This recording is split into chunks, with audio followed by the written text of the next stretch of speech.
Welcome, everybody, to another episode of the Daily Fantasy Digest Podcast, the all-inclusive podcast where we talk all things fantasy sports to help give you an edge. Back today after a Sunday yesterday that was a little bit up and down. I'm not going to sugarcoat anything and say that we did well. Robbie Ray pitched really well. But as always, the Rays came back and put up 10 runs, but Austin Meadows, Nate Lowe didn't really benefit too much, which kind of sucked. But, you know, to be fair, it's daily fantasy sports for you. But Robbie Ray and Jason Vargas put up quite a performance. And then the red stack, surprise, Lambert pitched quite a gem, to be honest. Puig and Eugenio Suarez both got blanked for a 0. And Scooter Gennett did decent. So the dinger of the day call wasn't successful. It was close on cashing. It was very close, depending on who you might have stacked in the lineup. But, you know, put that behind us. We've been absolutely killing it over here on the podcast the past week and a half. It's just been nothing but cash. So we're bound for some regression at some point. But bounce back day today, I think it's going to be killer. We got a lot of options here on this slate for pitching. And it's going to be very crucial with who you pick for pitching to be able to get some of these high-tier bat stacks in today. So let's jump right into this. We got 3 pitchers above 10K. Chris Paddock, Caleb Smith, and Patrick Corbin. Out of these 3, Chris Paddock is definitely... Is it Chris Paddock? I think it's Chris Paddock. Yeah, Chris Paddock is definitely my top option here, but I don't think I think a better spot for me is going to be Sonny Gray. I know Paddock and Caleb Smith are the top options, but Sonny Gray has been nothing short of incredible this whole year. The K upside has been through the roof. 16.6 fantasy points per game with a 3.29 ERA and 9.4K. I think you can take that 800 savings off of Chris Paddock and go with Sonny Gray here today. Now, there are no low-tier catchers today, so you're going to have to be very, very choosy with who you go with for bats. So for the second pitcher, your options are really Brad Keller, Merrill Kelly, or Jamie Barria. And Merrill Kelly seems like the best option to me. If you really boil it down to it, anybody against Miami Marlins is just a for sure and win. His numbers away have not looked the greatest since the start of the season, but his home numbers haven't looked that great either.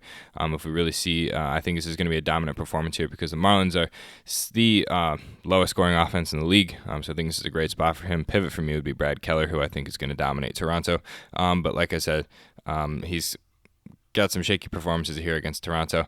Home numbers have looked pretty good, but I really think that today is a Merrill Kelly day, and that's going to be something. I expect Merrill Kelly to be at least 60 to 70% owned in cash games, and I actually think Sonny Gray is going to be sub 20% owned. I don't think he's going to be a very popular option here for me, but I am all over Sonny Gray. I think he's going to put up a 30-point performance with at least double-digit Ks because I did predict double-digit Ks from Robbie Ray yesterday, and he put up 11 Ks. So I think this is going to be another day where we see a very, very good performance from SP1 and Sonny Gray. Now, bat stacks. Everybody's going to be all over course. 12-run total with John Gray and Kenta Maeda pitching, both not that great of pitchers. Is exactly why the prices are the way they are. So I really want to go ahead and attack a few things here. I really want to attack the Angels here going up against Jordan Zimmermann. I think this is a great spot for a lot of people. If we look at Jordan Zimmermann's numbers down below, pitches from the right side of the plate, so all lefties are in play.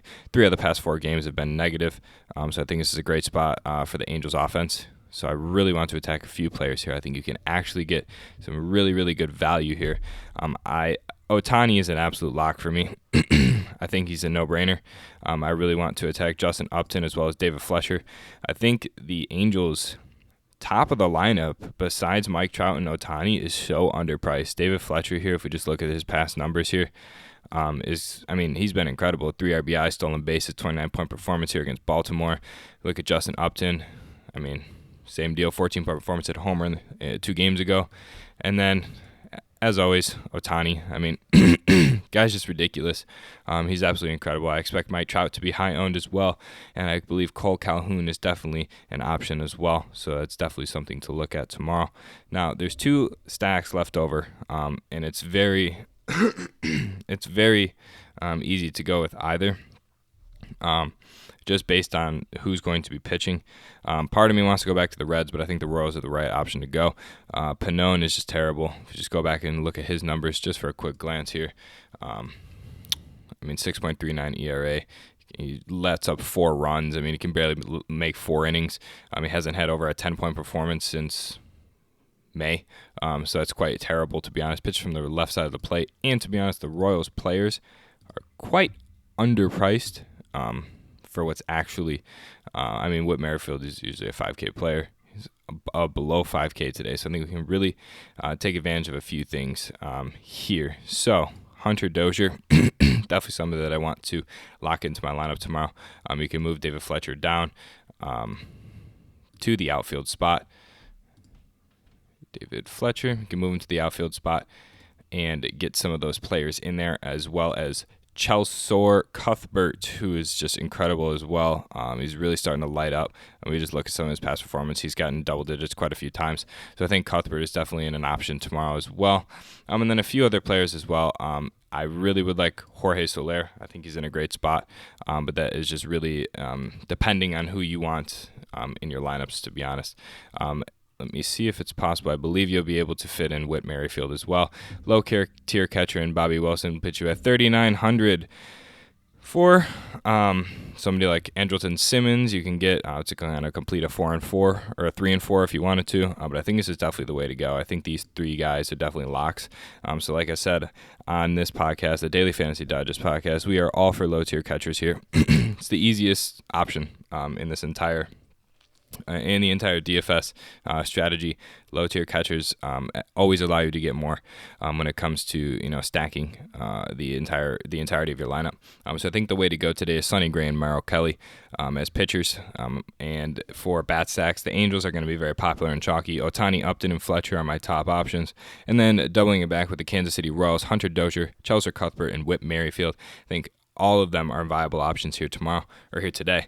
So I really want to lock in these guys. And then keep in mind, don't be afraid when you see the $2,950 left for a player. Go ahead and lock in a super, super low tier catcher like Bobby Wilson here, who actually all he needs is a hit. Doesn't matter to me. A hit is a hit, and it will boost your lineup up to $3,900 for a shortstop, which is definitely not hard to find. $3,900 is actually quite viable for a shortstop. You can get somebody low tier or and upgrade catcher a little bit, or you can get somebody at $3,900 just to complete the lineup. So this is roughly what my lineup is going to look like come lock tomorrow. At this time, I'm going to go ahead and make my dinger of the day call, who will also be the thumbnail of this video. So stay tuned for that. It will be Shohei Ohtani. I think he's going to go yard at the very start of the game. Ohtani's been incredible. He hits incredible from the left side of the plate. So Jordan Zimmerman should get absolutely lit up today.